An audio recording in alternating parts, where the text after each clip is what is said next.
Quería un poco reaccionar a lo que comentabas al principio, ¿no? De la encuesta esta de BlackRock, que ve que cada vez hay más inversores pues interesados en los ETFs. Y es verdad que si comparan la situación de España con la de nuestros vecinos, Francia, Italia, Holanda, es verdad que España es un poco el patito feo a nivel de ETF, especialmente a nivel del inversor particular, no tanto del inversor institucional, sino sobre todo del inversor particular. Y ahí pues uno puede decir, bueno, pues puede haber dos factores ahí que influyen en, digamos, el poco recibimiento que tienen los ETFs en nuestro país. Uno puede decir, bueno, pues como España es un país muy bancarizado, que la gente básicamente compra sus productos financieros a través de su banco, los bancos sabemos que no están, digamos, favoreciendo especialmente el producto ETF respecto al fondo de inversión. Pero bueno, Italia también es un país muy bancarizado, Francia también es un país muy bancarizado y sin embargo ahí los ETFs, pues... a decir que tienen un recibimiento pues mucho más cariñoso que en España, ¿no? Y luego hay otro factor que es efectivamente el que tú comentas, el de la fiscalidad, porque yo estoy convencido de que si pregunto a la audiencia, bueno, ¿cuál es digamos, la gran ventaja de los fondos de inversión respecto a los otros vehículos financieros? Pues seguramente que la gente me va a decir pues la fiscalidad, es decir, el hecho de poder pasar de un fondo a otro sin tributar por las plusvalías generadas. Y si le preguntamos cuál es el gran defecto de los fondos de inversión, nos va a decir pues el coste. Y si hacemos esa misma pregunta a nivel de ETFs, pues nos dirán que la gran ventaja de los ETFs pues es el coste y efectivamente pues los ETF son pues un producto pues más barato que los fondos de inversión en general y el gran defecto de los ETFs es la fiscalidad comparado con los fondos. Y yo creo que ahí no es del todo correcto esa comparación, porque claro, si comparamos los fondos y los ETFs, pues hay que poner todo en la balanza, ¿no? Hay que poner lo bueno y lo malo. Es decir, hay que comparar los fondos y los ETFs, pues poniendo por un lado pues en los fondos pues esa ventaja fiscal, porque es una ventaja fiscal.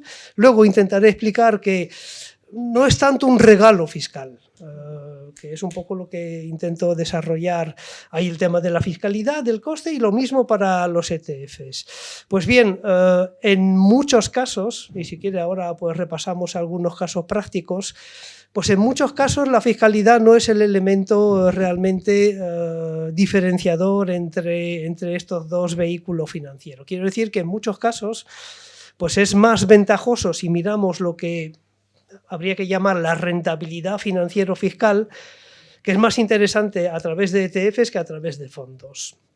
Y eso que no entro en algunas consideraciones como, por ejemplo, bueno, pues el hecho de que, y hay que recordarlo, ¿no? Que pues aquí en España por lo menos los impuestos son progresivos. Es decir, que cuanto más gana uno, pues más alto es el tipo impositivo. Es verdad que tampoco hay una diferencia enorme entre ganar mucho o ganar poco, pero sí que tenemos un tipo impositivo que va subiendo a medida que van subiendo las ganancias fiscales.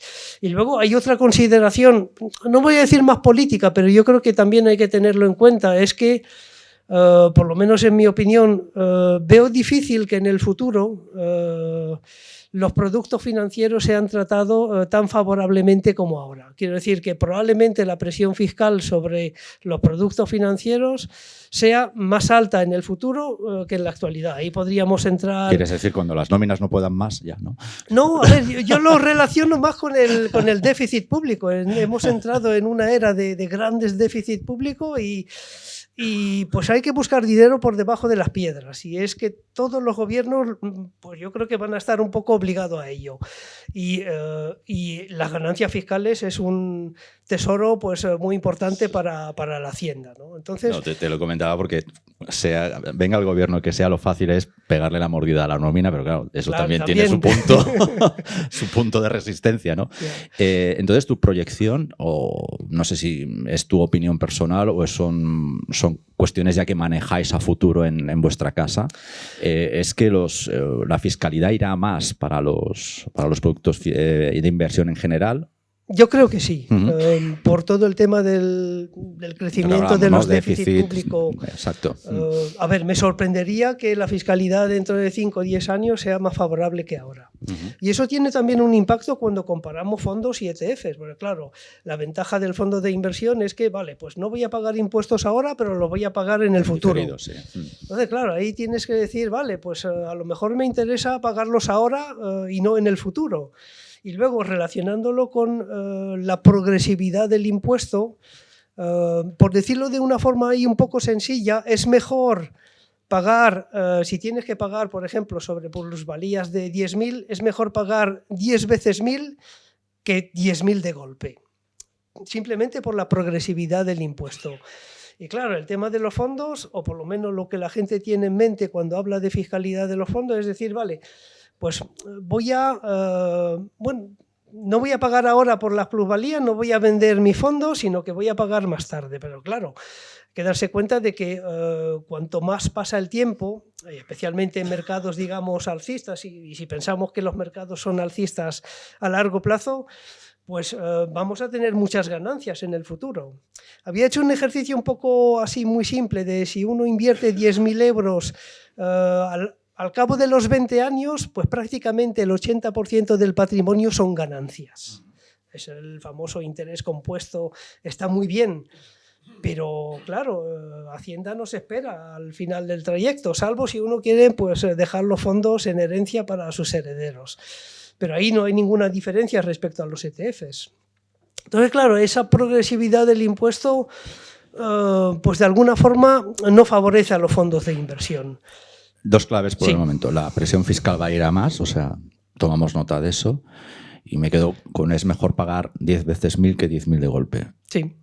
Sí, bueno, así es. Así es. Estas son, de momento, las dos claves que podemos trasladar. No sé si hasta ahora hay alguna pregunta que queramos formular ya, Fernando, y si no, vamos avanzando hasta que surja. Ahora bien, hay casos en los que pues, los fondos le ganan la partida a los ETFs. Esto no es una historia de blanco y negro, hay grises. ¿Hay algún truco, alguna manera de saberlo sin coger una hoja de Excel y estarse 2 horas ahí pensando fórmulas? Sí que hay, digamos, factores que pesan más del lado del ETF o del lado del fondo. Es decir, si yo quiero, por ejemplo, pues invertir pequeñas cantidades, pues es verdad, y hablo de, por ejemplo, pues yo qué sé, de 1.000 euros cada trimestre o 1.000 euros al mes, lo que uno pueda, pero pequeñas cantidades, es verdad que ahí el ETF pues tiene el problema, por lo menos para los brokers tradicionales, el hecho de que pues hay que pagar unas comisiones, unos cánones bursátiles, un coste fijo, que eso es verdad que perjudica al ETF. Cuando uno pues, hace aportaciones periódicas de pequeñas cantidades. Ahora bien, también te voy a decir que hay pues, neobancos que ofrecen esa posibilidad de hacer aportaciones periódicas a un coste pues, muy asequible. O sea que ahí también el mercado está evolucionando en ese sentido. Pero con los brokers tradicionales es verdad que no es, digamos, la mejor forma de invertir en ETF, pero claro, muchas veces pensamos en los ETF como un instrumento especulativo y no tiene por qué serlo. Un caso, por ejemplo, es el de que el que invierte a largo plazo. El que invierte a largo plazo pues le da, a nivel fiscal, le da igual elegir el producto fondo de inversión que el producto ETF, porque al final se supone que lo vende y ahí pues la fiscal es la misma. Y ahí ya digamos, y hay pues inversores que efectivamente pues se invierten de cara al largo plazo. Ese es un primer, digamos, empate técnico entre los fondos y los ETFs. Hay un caso también donde los fondos pues le ganan la partida a los ETFs, que es el caso de los fondos indexados. ¿Por qué? Porque en la comparativa entre los dos vehículos financieros, pues hay que hablar de rentabilidad financiero-fiscal, ¿no?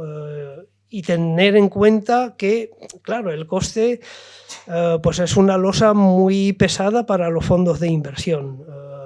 De hecho, pues se puede demostrar que a largo plazo pues hay pocas categorías de fondos donde pues la media bate a la media de los ETFs. Con lo cual, ese coste pues es importante. Y ese factor coste desaparece cuando comparamos lo que son los fondos indexados con los ETFs. ¿Cuál es, digamos la o un aspecto que hay que tener en cuenta, que claro, fondos indexados no hay para todas las categorías de fondos. Es verdad que pues, tenemos fondos indexados si queremos invertir en renta variable americana, en renta variable europea, en renta fija, incluso en renta variable emergente, pero ya si queremos elegir, iba a decir, segmentos del mercado un poquito más particulares, pues ya no encontramos fondos indexados. Y ahí pues hay que ir al mundo de los ETFs, que tiene también, es una de las grandes ventajas de los ETFs. Entonces, en ese caso es verdad que ahí la traspasabilidad fiscal pues puede ser una ventaja para el fondo indexado. Y ahora bien, si cogemos el caso de un inversor que va rotando su cartera, porque claro, si no rota su cartera da igual que sea fondo o ETF, dejando la rentabilidad a un lado. Si uno rota la cartera, claro, va a depender también de la frecuencia de rotación. Claro, comentaba el caso de los costes fijos para los ETFs. Claro, si uno rota mucho la cartera, si cambia de cartera 2 veces al mes, evidentemente eso supone un coste. Pero eso tampoco es la mayoría de los inversores, ¿eh? Yo creo que la mayoría de los inversores sí que rotan la cartera, pero no a esa velocidad. Y si rotamos... Podemos preguntar aquí, ¿Sí? A ver, vamos, ¿cada cuánto rotáis la cartera? 2 meses, manos arriba. Nadie. 6 meses. Tampoco. Ya, claro, no. Bueno, vamos subiendo, 1 año. 3, Además 5. diría que la gran ventaja No rotáis la cartera. Un poquito. Diría que la gran ventaja del... ¿Sí? Sí, adelante. Sí. Espera, quizá me acerco Sí, y ver. te acerco el micro. Ups. Cuéntanos, dinos tu nombre. Manuel. Yo tengo un ETP apalancado concretamente de Nvidia y está apalancado por 3. ¿Qué recomendación? Bueno, claro, es muy particular, ¿no? Pero ¿qué recomendación me hace a la hora de mover, comprar y vender? A ver, si uno tiene un ETF apalancado 3 veces, está especulando. No lo digo en sentido negativo, lo digo incluso en sentido positivo. ¿Qué es lo que hay que tener en cuenta si uno tiene un ETF apalancado? Pues que tiene que acertar por lo menos 2 veces más que los demás inversores. Hay que acertar... digamos, con el movimiento, con la dirección, es decir, si es un ETF pues apalancado directo, pues claro, tú lo que quieres es que suba Nvidia. Pero tiene que subir también, iba a decir, de forma rápida. ¿Por qué? Porque ahí el paso del tiempo para los ETFs apalancados pues es una gran amenaza. Quiero decir, sé que es un poco técnicamente difícil de entender, pero claro, el ETF no es que engañe a nadie. Tu ETF te va a dar 3 veces la rentabilidad diaria de Nvidia. Pero claro, eso si lo computas a lo largo del tiempo, a lo mejor dentro de 3 meses, imagínate que Nvidia ha subido un 10%, tú probablemente no vas a ganar un 30%. O puedes ganar más, pero lo más probable es que ganes menos por el paso del tiempo. Yo sé que es difícil explicarlo sin poner cifras en un tablero, pero es así. El paso del tiempo perjudica a los inversores apalancados. Y claro, si tienes un ETF apalancado 3 veces, pues ahí tienes que acertar 2 veces más que el resto de inversores, por lo menos el que tiene Nvidia para el largo plazo. Pero no tengo nada contra los ETFs apalancados. Si uno entiende perfectamente cómo funciona el producto, perfecto. Lo que pasa es que sé que hay muchos inversores que en algún momento pues, han invertido en ETF apalancado y dicen, hombre, pero es que no entiendo por qué el subyacente ha subido tanto y mi ETF apenas ha subido esto. Incluso te podría coger ejemplos de apalancados que en un periodo largo ha subido y el ETF ha caído. Sé que es difícil de encajar, pero es así. Entonces ahí hay que acertar rápido. Fernando, estamos a 5 minutos de tiempo para cumplir el programa. Llega además, bueno, María, si nos da permiso para extendernos un poquito, pero vamos a ser, en principio, rigurosos. Claro, entonces no he contestado a cuándo el ETF es más ventajoso que el fondo. Ahí iba. Y 5 minutos, lo digo para que lo tengáis claro, por si queréis trasladar preguntas, porque saltaremos directamente a la otra mesa. Pues es fácil. Cuando las aportaciones son pues ya relativamente altas, cuando digo relativamente altas, no estoy hablando de 1.000 euros. Si, por ejemplo, uno mueve la cartera relativamente poco, 1 o 2 veces al año, con una cantidad de, yo creo que he calculado a partir de 2.000 euros, pues ya el ETF en términos financiero-fiscal es más ventajoso que el fondo de inversión. Porque claro, hay que volver un poco al principio de lo que comentaba. Claro, el fondo pues va a ir acumulando ganancias, pero al final viene Hacienda con el palo y claro, hemos acumulado muchas ganancias. Y eso que en mis simulaciones he puesto exactamente el mismo tipo impositivo para el fondo que para el ETF y también la misma rentabilidad bruta. Es decir, no parto del principio de que el ETF va a tener una mayor rentabilidad que el fondo, que en la práctica sí lo es. En términos, digamos, en conjunto sí que es así.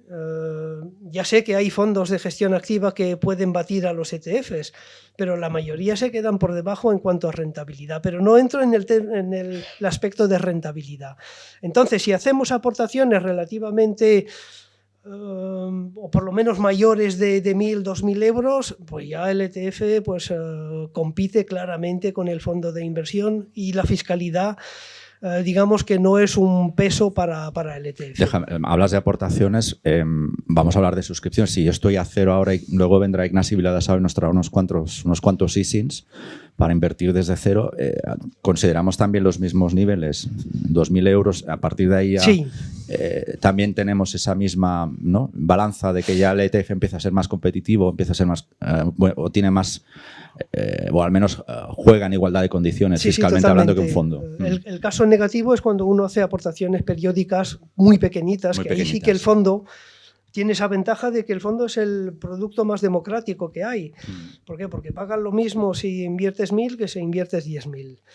En ETF no, porque hay, digamos, ese canon bursátil que hace que pues no es lo mismo invertir 100 que invertir 10.000. Pero en muchos casos el ETF le gana la partida a los fondos de inversión. Una última idea que quieras compartir con nosotros antes de pasar a la siguiente mesa. Claro, que solo hemos analizado el tema, digamos, financiero-fiscal, o más bien, digamos, el tema fiscal. Insisto en que, claro, hay que ver la rentabilidad y hay que ver también lo que es la gama de producto, ¿no? Y ahí, desde mi punto de vista, el ETF pues le gana la partida a los fondos de inversión. ¿Por qué? Porque pues, estoy pensando, por ejemplo, en toda la inversión temática, que es verdad que los fondos siempre van detrás de los ETFs, ¿no?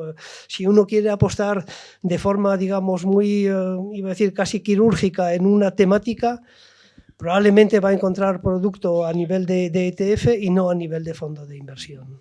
Muy bien. Una última oportunidad para levantar la mano y preguntar a Fernando. A ver si no... Allí. ¿Te acercas tú? Sí, gracias.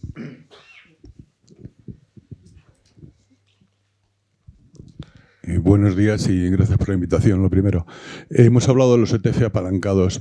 Mi consulta es, ¿existen también fondos de inversión apalancados? Y me imagino que sí, lo que pasa es que yo no lo localizo. ¿Y qué gestora, digamos, estaría especializado en este tipo de producto? Me refiero a fondos apalancados traspasables fiscalmente, claro. Sí. A verlos, haylos, o haylo. Es decir, hay muy pocos fondos apalancados. Yo tengo uno en mente que es uno de la Caixa que invierte pues, en renta variable española, que es un apalancado 150. Pero no hay mucho producto, porque tampoco es la esencia del fondo de inversión, ¿no? Te digo, en el mercado español me suena este y poco más. Yo creo que hay muy poco, no es, digamos, una apuesta que han hecho las gestoras por productos apalancados. Ahí tienes que ir al mundo de los ETFs. Me suena este de la Caixa sobre renta variable española y te digo, poco más.